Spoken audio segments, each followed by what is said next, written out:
చూసింది అయితే 9 o'clock నాకు ఇన్ఫర్మేషన్ వచ్చింది. ఇన్ఫర్మేషన్ వస్తే వెళ్ళి చూశాను, అప్పటికే కింద పడి ఉన్నాను, హ్యాంగ్ చేసుకున్నట్టు ఫైండ్ అవుట్ చేశాను. ఇమీడియట్గా 100కి కాల్ చేశాను.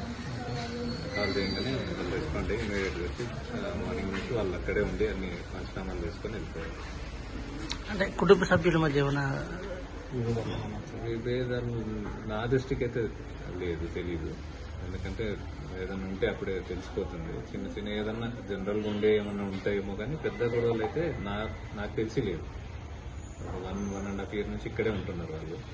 ఏదన్నా చిన్న చిన్న ఎప్పుడన్నా ఇది ఉన్నప్పుడే మాట్లాడతాను. అప్పుడు ఏదైనా ఉన్నప్పుడు తెలిసిపోద్ది వాళ్ళు మంచిగా ఉంటున్నారా మంచిగా ఉండట్లేదా అనేది. హ్యాపీగానే ఉంటున్నట్టు అనిపిస్తుంది. ఇంకా ఏం జరిగింది అనేది తెలియదు. శోభిత భర్త ఏం చేస్తారు అక్కడ? సాఫ్ట్వేర్ ఇంజనీరింగ్ చేస్తారు. బెంగళూరు ఉండేది, ఇక్కడ పెళ్ళైనప్పుడు అంటే అంటే మీరు అక్కడ సంఘటన చూస్తే మీకు ఏమనిపిస్తుంది అసలు? సంఘటన చూస్తే ఏమనిపించమంటే అది హ్యాంగ్ చేసుకుని ఉంది అమ్మాయి. హ్యాంగ్ చేసి కంప్లీట్ కింద పడిపోయి ఉన్నది. మేబీ మంచం పై నుంచి కిందికి దూకి హ్యాంగ్ చేసుకున్నట్టుంది. అట్లా కింద పడిపోయిన పొజిషన్ లో చూసాం మేము.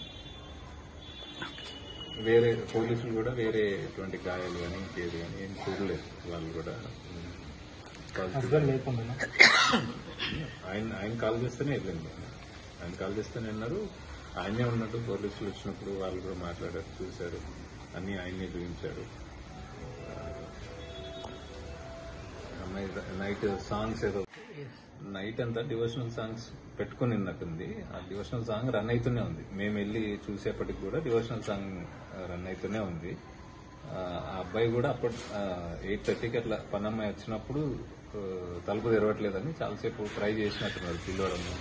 9 వరకు వెయిట్ చేసి 9 తర్వాత దాన్ని ఇది చేసినట్టున్నాడు, డోర్ని బ్రేక్ చేసిండు. బ్రేక్ చేసిన తర్వాత చూసి ఇమీడియట్ గా ఫోన్ చేసిండు. ఫోన్ చేయగానే నేను కిందికి వచ్చి చూసి డయల్కి 100కి ఫోన్ చేసిన. కాలనీ వాళ్ళు కూడా అందరు వచ్చి చూశారు.